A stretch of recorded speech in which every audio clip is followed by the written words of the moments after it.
Assalamualaikum warahmatullahi wabarakatuh. Jumpa lagi di channel Kelana Alam. Apa kabar sahabat semua? Semoga sahabat berada dalam keadaan sehat walafiat, dimurahkan rezekinya, dan dimudahkan segala urusannya. Amin amin ya robbal alamin. Baik sahabat, kali ini saya sedang berada di kota Medan, tepatnya di Jalan HM Joni. Saya akan berkeliling di kota Medan, yang dimulai dari Jalan HM Joni ini, kemudian dilanjutkan ke Jalan Panglima Denai sampai ke Jalan Datu Kabu Tembung. Kita akan melihat suasana kota Medan, dan melihat kesibukan serta keindahan di sepanjang jalan ini. Sebelum dilanjutkan, silakan di-subscribe, like, komen, dan share. Selamat mengikuti.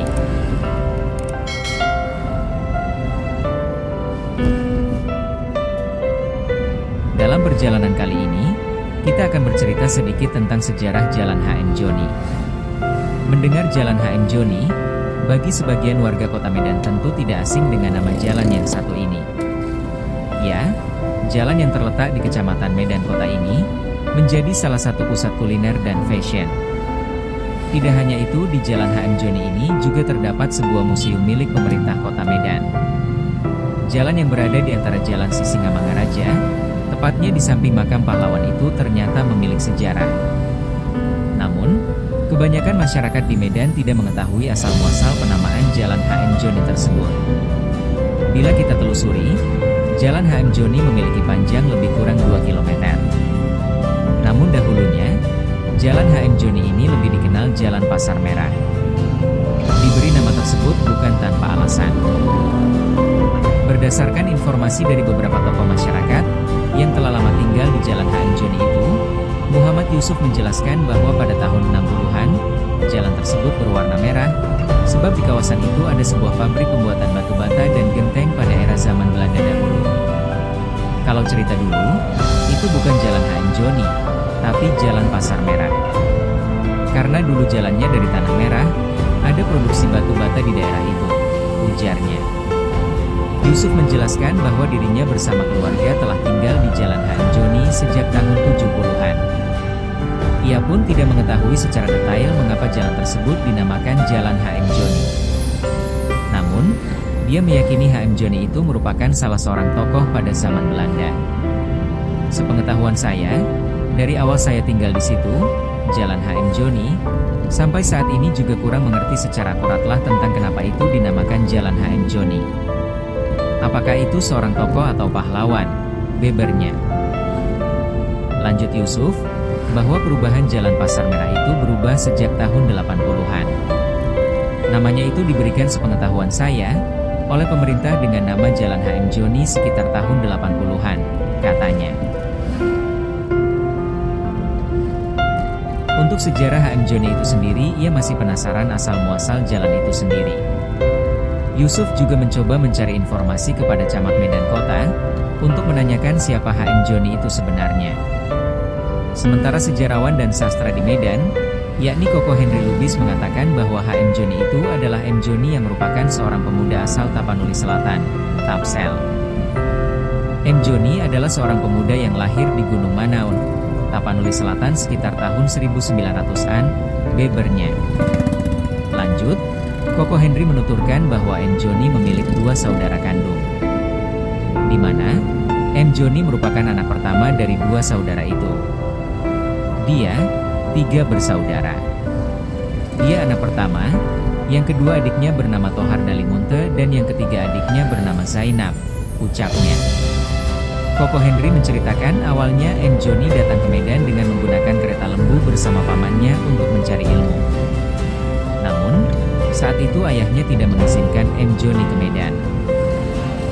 Pada masa remajanya, M. Joni naik kereta lembu ke Medan ikut bersama pamannya dan sekolah sampai Mulo, bahasa Belanda, atau SMP. Namun tidak tamat itu sekitaran tahun 30-an, terangnya. Dia ke Medan, lari, karena tidak dikasih ayahnya. Padahal dia ingin sekolah ke Medan, sambung Koko. Masih dikatakan Koko Henry mengungkapkan bahwa M. Joni, ejaan lama, merupakan singkatan dari Marha N. Junjunlah oleh Nasional Indonesia, M. Joni. Dan nama aslinya M. Joni itu sebenarnya Abu Somad Dalimunte, ungkap Joni. Lanjut Koko juga pernah diasingkan pada zaman Belanda ke daerah Irian Jaya, karena anti sama Belanda. M. Joni juga pernah dibuang di Dibopen Bigol daerah Irian Jaya tahun 1941 karena sangat anti Belanda.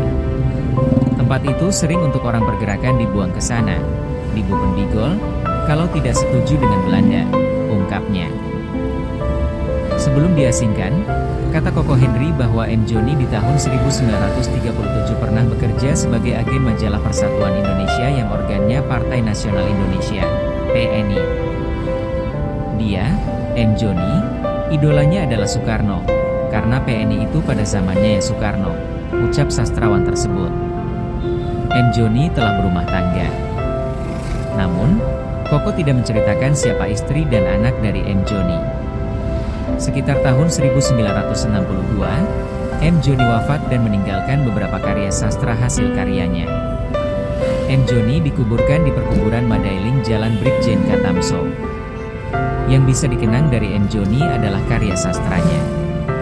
Peninggalan yang masih diingat oleh M. Joni adalah buku-buku karyanya seperti Gadis Peladang, naskah drama, dan roman-roman lainnya. Dia orangnya konsisten dan pernah berkelahi dengan Belanda, jelasnya mengakhiri.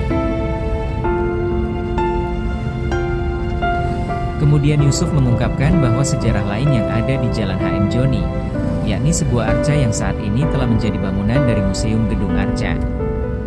Sebelum museum milik pemerintah Provinsi Sumatera Utara itu dibangun, merupakan tanah lapang, tanah kosong, tempat mereka bermain sepak bola, bola kaki. Di situ terdapat sebuah arca yang tingginya lebih kurang 1 meter, tepat di tengah lapangan. Adanya gedung arca itu, ya dulu punya sejarah. Dulu ada satu arca ditemukan di situ. Tapi tidak ada perhatian orang itu bahwa arca itu bakal jadi satu bukti sejarah.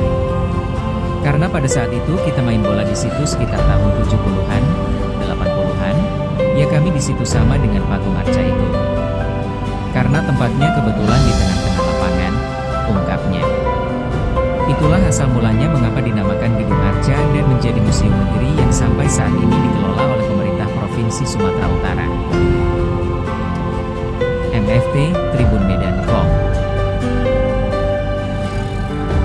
Itulah sejarah singkat Jalan HM Joni dan museum yang ada di Jalan HM Joni ini.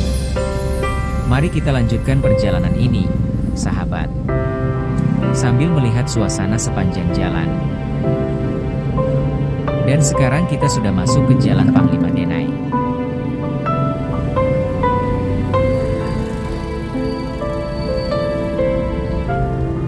Berikut ini kita bercerita sedikit tentang nama Panglima Denai. Panglima Denai adalah satu di antara nama jalan yang ada di kota Medan. Adapun Panglima Denai seringkali dikaitkan dengan makam keramat kuda yang ada di Kabupaten Deli Serdang, Sumatera Utara. Akan tetapi, sedikit literatur yang menjelaskan mengenai sepak terjang Panglima Denai ke publik. Lantas bagaimana sosok Panglima Denai di mata sejarawan yang ada di kota Medan? Sejarawan muda kota Medan M. Aziz Rizky Lubis menilai Panglima Denai memang sosok yang misterius. Sejauh ini ia telah coba menelusuri sosok Panglima Denai dari literatur yang ada di Universitas Leiden dan Koninklijke Instituut voor Taal, Land and Volkenkunde, KIT, yakni sebuah lembaga ilmiah yang didirikan pada tahun 1851. Panglima Denai memang sosok yang misterius. Bahkan sampai saat ini kita belum tahu nama aslinya dan bagaimana kiprah yang dilakukan sehingga namanya diabadikan menjadi nama jalan di kota Medan, ujarnya di Medan, Sabtu, 28 Mei 2022. Dalam beberapa literasi, tahun 1823, 1880, 1904, nama Panglima Denai tidak muncul. Lalu, ada juga tambahan yang dibuat orang Inggris bernama John Anderson yang pernah datang dari Singapura kemudian masuk ke wilayah Sumatera Timur sekitar tahun 1823, juga tidak menemukan nama Panglima Denai, tambah dosen Fakultas Ilmu Budaya Universitas Sumatera Utara ini. Dalam penelusuran literasi tersebut, ada beberapa hal yang dapat dikaitkan dengan Panglima Denai. Dia mengatakan, sekitar tahun 1823 ada kerajaan Denai yang merdeka dan terdiri dari 3 wilayah, yakni Patumbak, Percut, dan Denai. Saat itu kerajaan Denai dipimpin oleh Raja Graha. saat itu kerajaan Denai memiliki benteng yang dijaga oleh 7 panglima. Masing-masing panglima memang tidak disebutkan namanya. Tapi, disebutkan di antara 7 panglima Denai itu ada satu panglima yang paling kuat. Nah, saat ini saya kira itulah sosok panglima Denai, ungkapnya. Aziz mengatakan kerajaan Denai sempat diserang oleh kerajaan Delhi untuk misi penaklukan dan memperluas wilayah. Pada penyerangan pertama, kerajaan Delhi gagal meraih kemenangan. Itu dikarenakan kekuatan Panglima Denai. Tapi, kenapa nama Panglima Denai ini tersohor? Karena penyerangan Delhi tidak hanya perluasan tapi juga agar kerajaan Denai tunduk pada pemerintah kolonial Hindia Belanda yang telah menundukkan Delhi, tambahnya. Akan tetapi, tahun 1860 kerajaan Denai berhasil ditaklukkan dan tampuk Raja Graha diganti oleh anaknya. Saat itu, kerajaan Denai diserahkan ke Kesultanan Serdang, sebutnya. Selain penelusuran dari literasi, dia mengatakan Panglima Denai juga ada dalam versi cerita rakyat yang beredar. Aziz mengungkapkan hal itu berkaitan dengan makam keramat kuda yang ada di Deli Serdang. Banyak orang mengaku mendengar langkah kaki kuda dari Panglima Denai di sekitar makam itu. Dalam cerita rakyat, Panglima Denai disebutkan dengan sosok yang sangat kuat dan ada satu ulama datang dari Mekah datang ke kerajaan Denai. Raja Graha dikabarkan masuk Islam dan berguru kepada pemuka agama itu, ucapnya. Alhasil, saat itu Panglima Denai juga ikut menuntut ajaran agama Islam. Lalu ada anggapan Panglima tidak mati. Makanya ada yang mengatakan kuda yang datang ke makam tersebut adalah milik Panglima Denai, sebutnya. Aziz mengungkapkan ada hal yang bisa dipetik dari sosok Panglima Denai yang didapat melalui literatur, yakni mengenai semangat Panglima Denai untuk melawan kolonialisme. Saat itu ada semangat menginginkan satu negeri yang merdeka. Nilai itulah yang harus dilihat generasi muda, bahwa kemerdekaan terhadap satu negeri itu harus diperjuangkan, tutupnya. Dikutip dari Detik.com, Sumut.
Demikianlah video kita kali ini. Semoga bisa menghibur sahabat semua. Terima kasih telah mengunjungi channel ini. Jangan lupa di subscribe, like, komen, dan share. Sampai jumpa di video berikutnya. Wassalamualaikum warahmatullahi wabarakatuh.